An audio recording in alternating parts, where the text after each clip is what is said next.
is one of the a little just more tricky. It's just more an in-depth way of testing minerals, but the absolute best way for identifying minerals. It's definitely the most useful step for identifying. So like we have 4 minerals. So if you watched my color videos earlier with Elliot, he showed you these 4 white minerals.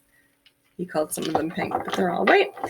So 4 white minerals. So if we're looking at them, a lot of times when we're looking at minerals, it really is hard to tell what they are. And there are times where I either have somebody give me a group of minerals, or I have a drawer full that I open up and I'm like, I don't know what these are.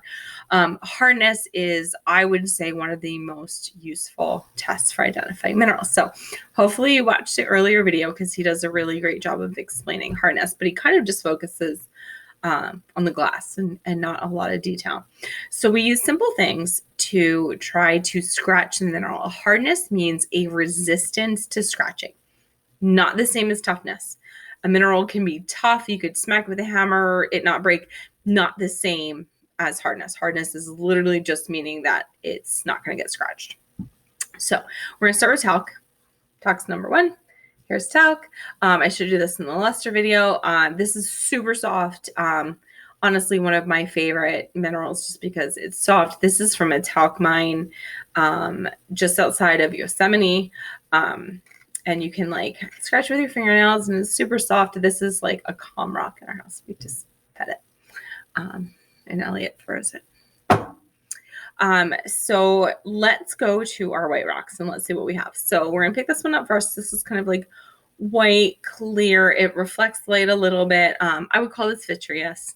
But I'm going to start the very first thing that I'm going to be able to start with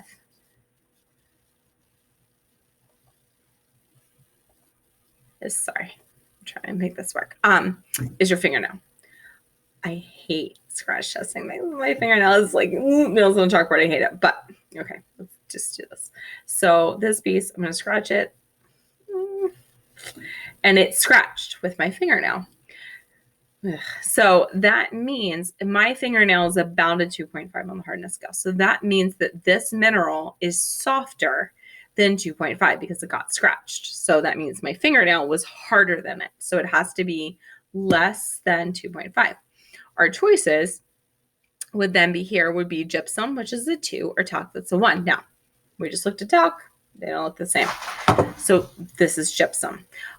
Gypsum is when you did your crystal investigation, that's those big, huge selenite crystals were a form of gypsum. So gypsum.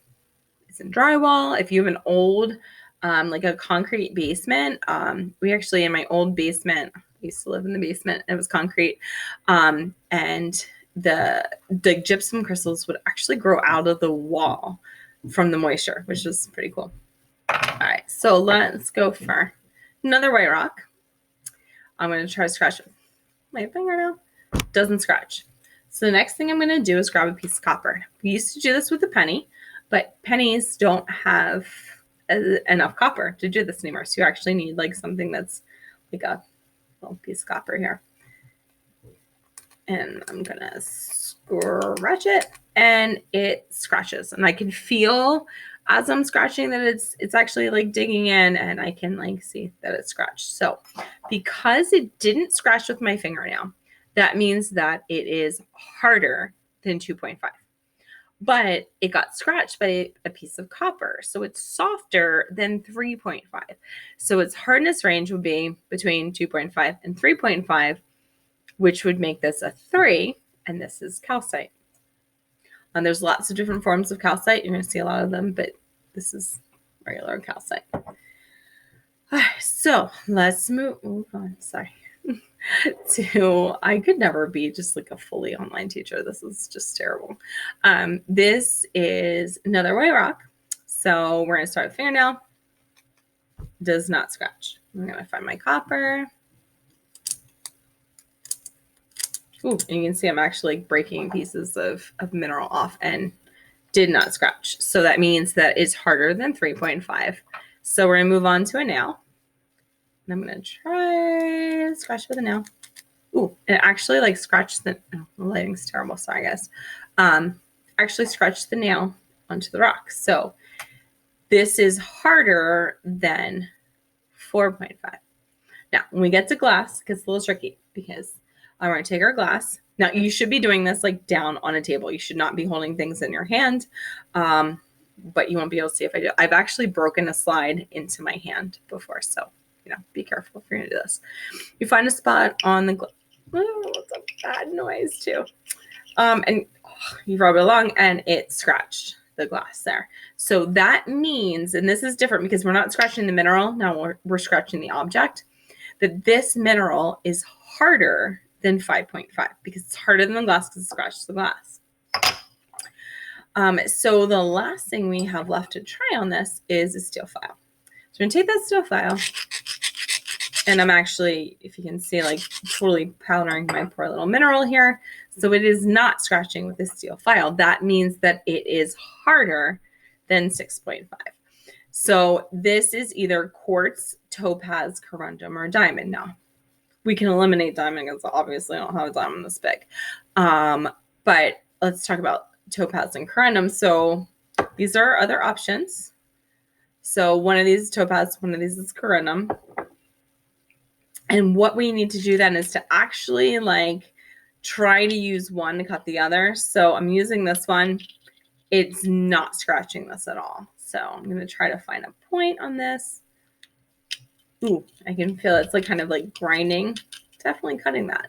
So that would mean that this one is softer than this. This one's harder. So this would be our quartz. Hopefully you just said, like TV when they want you to say along. And this would be our topaz. And then we have here our corundum. And corundum should be able to cut that topaz, which it totally cuts that quite easily. What's cool about corundum? So corundum is used as an abrasive, very popular in industry because it's second to diamond. So it's really hard. But if it has some impurities in it, it actually will present as a ruby, an emerald, or a sapphire, which are very beautiful gemstones. So you kind of look, that's not really a pretty rock, it's kind of ugly. But the fact that this can come in varieties that are gorgeous. My birthday's in July, so my birthstone's ruby. So of course I love rubies. I also love sapphires. But yeah, that's cool. All right, so I hope that helps a little bit. Again, hardness I know is a little tough. I couldn't find a YouTube video that explained it that I liked and I didn't nut off to. So hopefully I didn't make any of you guys fall asleep. I'm kind of about there right now. But again, questions, ask away.